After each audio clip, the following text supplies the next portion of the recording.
Hello all, Jeff here with a new video.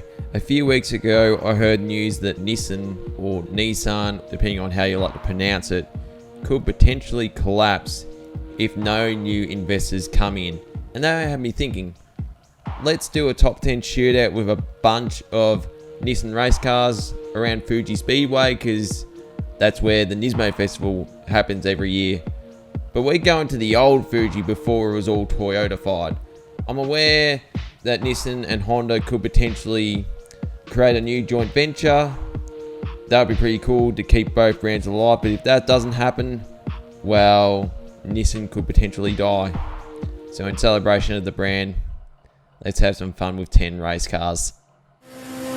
Alright, first up in this Nissan shootout, we've got the Group C Bluebird from 1984. Here we go. Hard on the brakes. This turn one does creep up on you. A bit tighter than the turn one from modern times.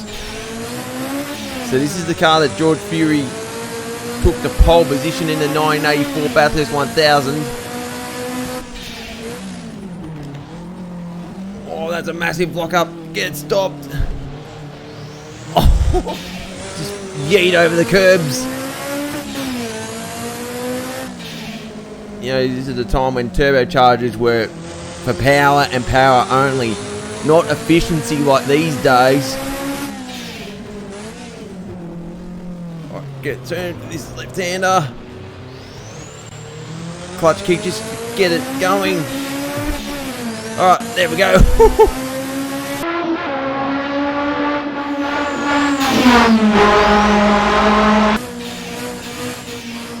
Alright, there we go, now into this tight chicane, which is massive block up in here. Very different chicane to modern times, that's for sure.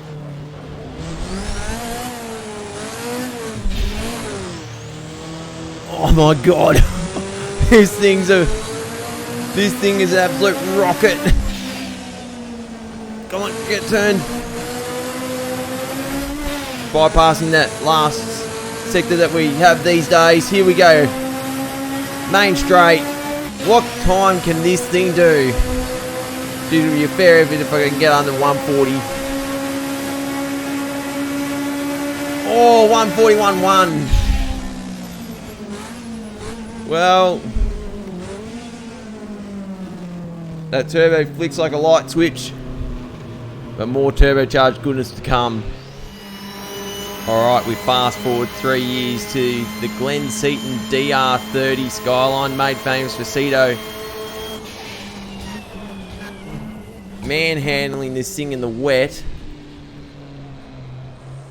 In a race where Assetto and I'm pretty sure his co-driver was John Bowe, finishing second at that year's Bathurst 1000 after the Texaco Sierras got disqualified. Now this car's very stiffly spun, so you don't want to just yeet the left-hander curve. You can yeet that one though. And just that, when that turbo kicks in, it kicks in. Not as much as the Bluebird, nowhere near as much power as the Bluebird, but it's got more grip. I don't know if that's realistic or not. I highly doubt it. Come on. Alright, let's go, little thing. You can take this flat, unlike the Bluebird. Or big block up. Can we get it stopped?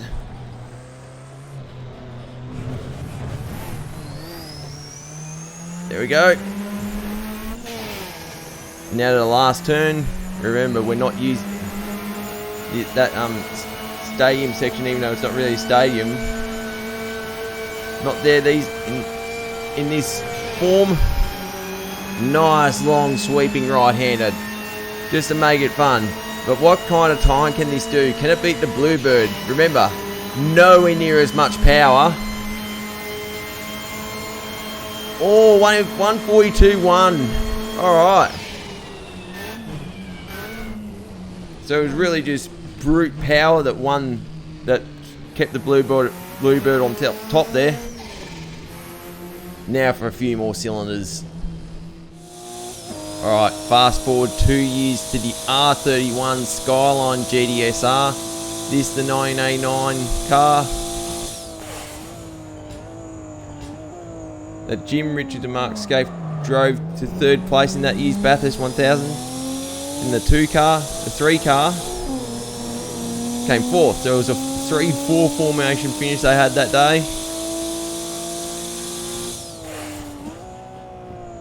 As you can see, it does drive a lot better than the R30. It rides the curves a lot better. And maybe those extra 2 cylinders give it it doesn't need as much turbo, although the sound of this thing sounds like there's a ton of turbo boost. If this was a road going R31, yeah, well, I totally understand, but I don't think the Group A's had that much turbo sound. It definitely did sound a bit louder than the Sierras of the day. That's my opinion, of course. And 1990, the Nissan team in Australia, for the most part, ran 2 of these. And then towards the back end of the year, Scaife would drive the new GTR for a round, and then Richo for the remainder of the championship for like 2 or 3 rounds. Jim Richards won the championship that year. Most of the work was done in one of these, so bit of Australian history here. Oh my god, bit of grass, why not? Now what time is this going to be? Can we beat that Bluebird? It's going to be tight. Oh my god, 141.2. If it wasn't that dodgy last turn, it probably would have bet the Bluebird, but, well, power has reigned supreme so far, so watch out for the next one. Alright, time for Godzilla, the R32 Skyline GTR, the Group A version that is.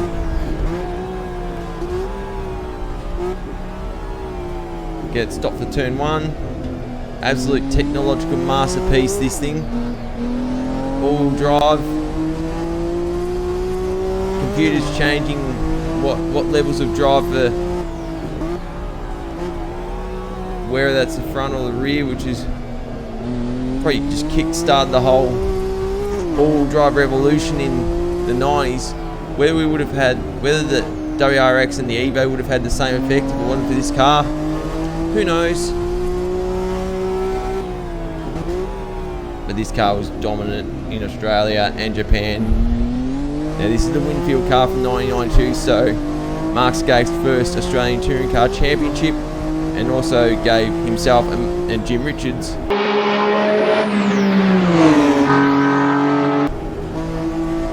their second consecutive Bathurst 1000 victory, although this one was a very controversial one after the red flag, which we all know about. Car crashing, but the red flag had already came out. But you can't deny this is an absolute monster and a very memorable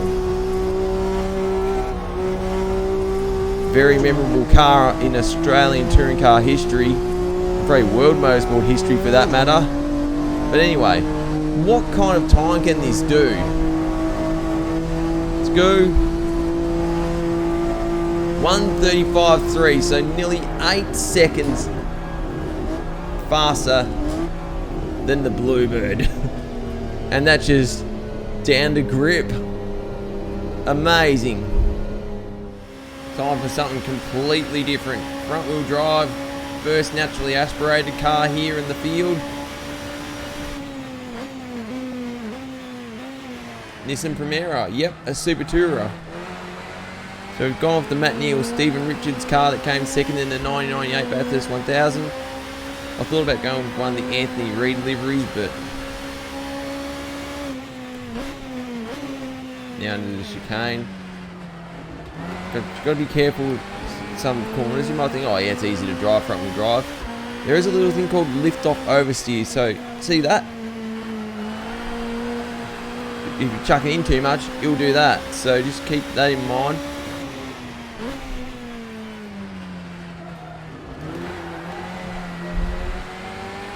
But But yeah, you can really chuck this thing around. Super Touring. You've seen my last video with the Super Tourers on Race Room. These are always an absolute hoot to drive, no matter what sim it is. Now into the chicane. Put in first because all the torque's at the top of the rev range. And because it doesn't have as much power as the stuff you've already seen, you can take this last turn flat. Love that. Alright, what time was this going to be though? It's obviously not going to beat the GDR. That's just in a different league. But let's see what he can do. Alright. Alright, 1:37.7. Which means it's only like 2.5 seconds slower than the GDR, and that's a mean feat. It just shows that grip does work on a high speed track like this. What's more to come? Alright, time for a V8 supercar for a change. So here is the Nissan Altima Michael Caruso 2016. Let's get stopped. Yes, we do. So in particular, this is the livery that Michael Caruso drove to victory at Darwin or Hidden Valley in 2016. Robbo, as he's affectionately known, was a very happy man that day.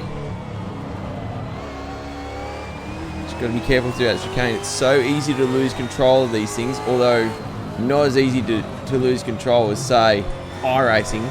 I'm still trying to get the gist of driving the Gen 3. So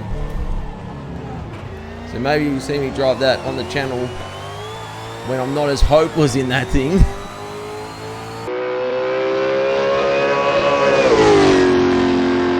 But in regards to Caruso, it's a shame we can't do the Robbo karate chops on the downshift because, well, we don't have a shifter, so just paddles. I know some of you are probably saying shame, but I was heel towing in some of the older cars earlier, so you don't see me do that often in this channel, but 3 pedals now I can do that, so if I want. So bit loose there. Now what time is this gonna be? We won't get into 120s, but let's see what kind of time it can do. 1:33.8. Alright. So it's on top for now, but it's just under 2 seconds faster than the GDR. Alright. Bring on the next car. GD3, why not? The R35 GDR, the car that won the Bathurst 12 Hour in 2015. Driven by Katsumasa Chiyo, Wolfgang Reif and Florian Strauss. And being a GD3, ABS and traction control, which means you can just go full send in the corners that all the other cars could only dream of doing. That was a bit of a woeful chicane, let's be honest.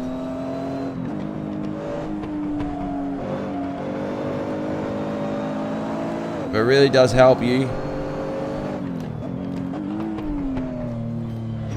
And then again, it's for the gentleman driver that wants to drive these things as fast as they possibly can without worrying about. But with the driving aids that there to help you if you big lock up like Calvin Van der Linde at Adelaide a few years ago. Managed to get it stopped though. So I've knocked all the rear wing out just so we could get to 290k down that main straight. And even with no rear wing, we could still keep it flat at the last turn, but only just. But what time can we do here?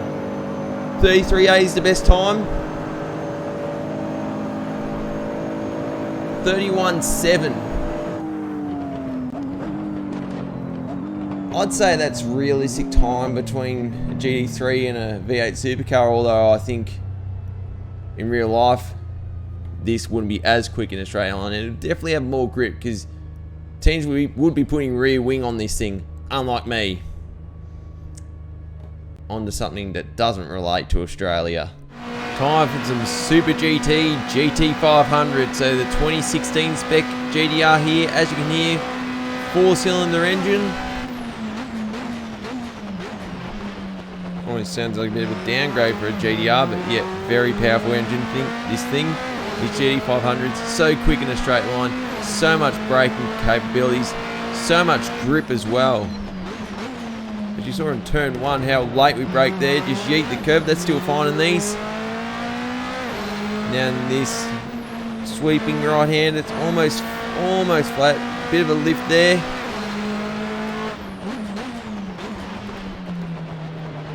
That's one turn I've struggled with the most, and then get the power down to the ground. Remember, turbo, so there is some lag there you have to worry about.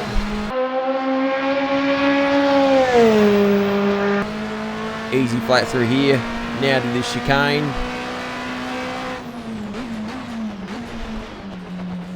Slid the rears there.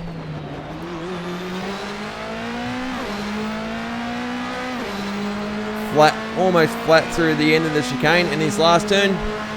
Yeah, no worries. Easy flat. Easy flat. Now what time is this going to be? It's going to smash everything else, let's be honest. Here we go. Let's get that time going.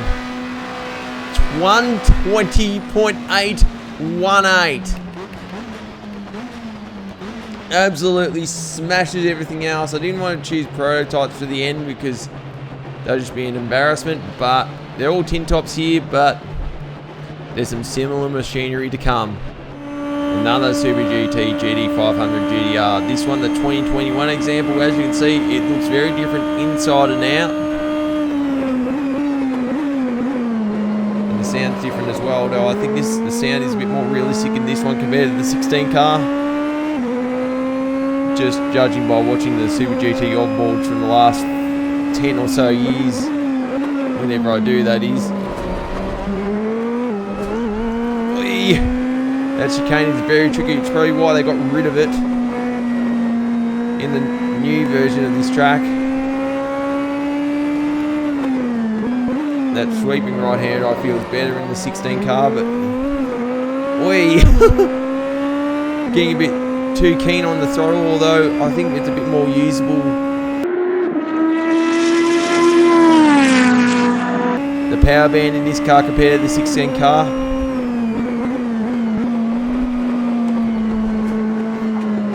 Chicane. And just keep that foot planted to the end of the lap. It's just crazy how much grip these things have compared to everything else here in this shootout. Look at that, flat. No woeful hairpins to deal with there. And just zoom past and see what kind of time we can do here. 20.8 is the time to beat. What can this do? 119.8. Just over a second faster. That is evolution in GT500, even after 5 years. I guess we'll never know how these era of DTM cars would have went around here, but that's impressive. One to go. Last car, another GT500. This time a car that's 1 year newer, the new Nissan Z or Nissan Z, depending on how you like to say it.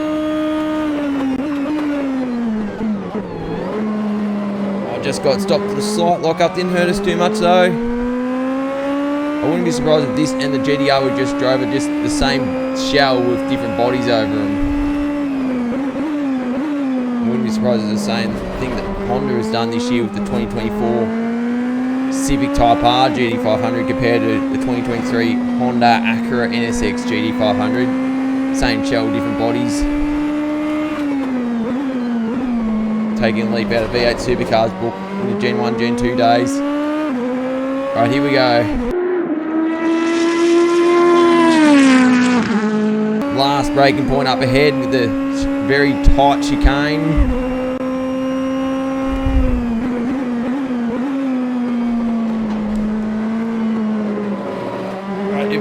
our cards right, we can just keep our foot planted for the rest of the lap. Because of the amount of grip these things have, 600 odd horsepower like a V8 supercar, but weighing only like, I think they're under 1,100 kilos. Anyway, here we go. What time can this thing do? Can it beat a 19.8? It's going to be so close.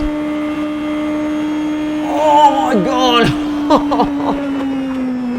119.9. Just over a tenth slower than the GDR. Whew. Well, there you go. That's the Nissan Shootout for you. A very interesting top 10 shootout towards the end, that's for sure. So the 2021 GDR gets the dub. The 2022 Z gets second. The 2016 GDR gets third. That's out of the GT 500s. Then fourth is the GT3 GDR. Fifth is the Ultimate V8 Supercar. Sixth is Godzilla, the R32. Seventh is the Primera Supertura. Eighth is the Bluebird. Ninth is the R31 Skyline. And 10th is the DR30. So there you have it. A lot of fun banging these cars around Fuji. A track that I've really driven since Race Driver 1 in this layout anyway. But if you did appreciate the video, maybe give me the thumbs up.